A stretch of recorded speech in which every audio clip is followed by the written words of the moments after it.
Abrégé rapide de contact extraterrestre avec Alcyone dans les Pléiades, provenant d'un article de contact complet du site contactstellaire.fr.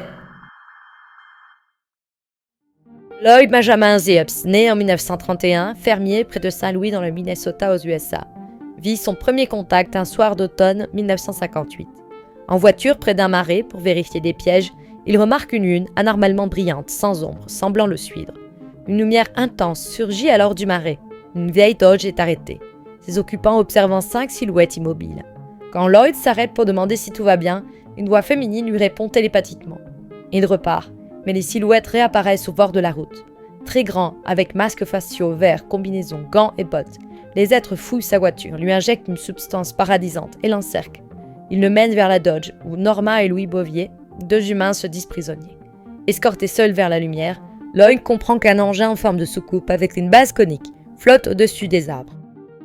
Soulevé et amené dans le vaisseau, Lloyd subit des examens intrusifs, prélèvements de poils, cheveux et ongles, inspection de vieilles blessures, instruments insérés dans le nez et les oreilles pour la recherche de virus et de bactéries.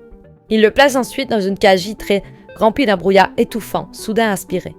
Il est ensuite observé par des membres masqués prenant des notes, puis on lui montre un écran révélant des détails intimes sur son histoire familiale remontant jusqu'à 6000 ans, ce qui le plonge dans la peur et la confusion. Les êtres soumettent Lloyd à une épreuve psychologique.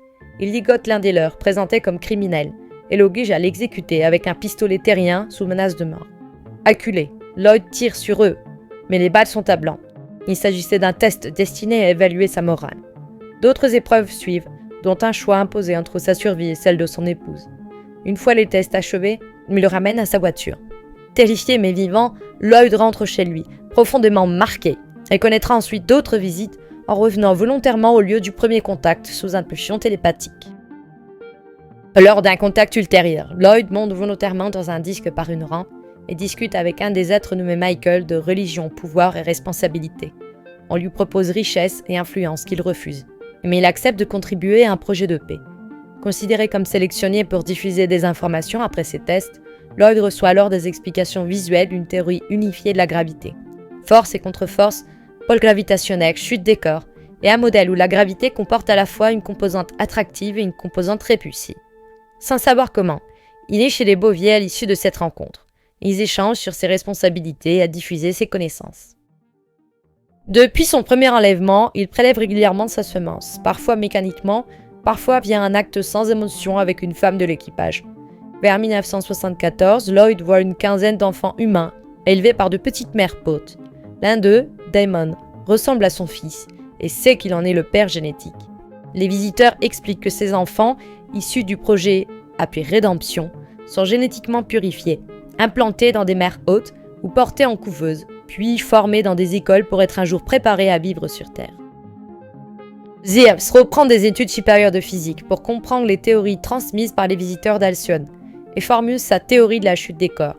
Selon lui, un objet en chute extrait de l'énergie à l'avant, créant une zone de compression mâle et une zone d'expansion femelle, dont l'interaction génère rotation et pôle magnétique. La gravité devient un champ dynamique à la fois attractif et répulsif. Pour vérifier ces principes, il réalise de nombreuses expériences dans un puits de 600 mètres et observe billes identiques se repoussant en chute libre et se mettant en rotation, et variations de vitesse de chute selon le matériau. D'autres chercheurs ont aussi constaté des anomalies dans la chute des corps. Le physicien des particules hongrois Sass a montré dans une tour sous vide professionnelle de légères différences de vitesse de chute selon les matériaux. L'ingénieur américain Bruce de Palma a, lui, publié des anomalies de chute lorsque les objets sont soumis à une rotation rapide. Zieps fonde Zieps Enterprise et le projet Stardust pour développer des technologies issues de ces contacts, dont le flux somatique, un moteur gravitique censé créer un champ de gravité artificiel. Lors d'un test, ce champ fait léviter des objets non ancrés et blesse Zieps, puis un incendie criminel détruit son laboratoire et une partie de ses notes. Ces schémas seront toutefois préservés et circuleront sans reproduction réussie de la lévitation. Très discret, il demande que son histoire ne soit publiée qu'après sa mort, ce que Wendell Stevens respectera en la diffusant dans UFO Contact from Alcyone of the Pleiades. Une vidéo résumée plus fournie est disponible sur cette chaîne. Un article complet est aussi à retrouver sur le site contactstellaire.fr. Vous trouverez les liens dans la description attachée.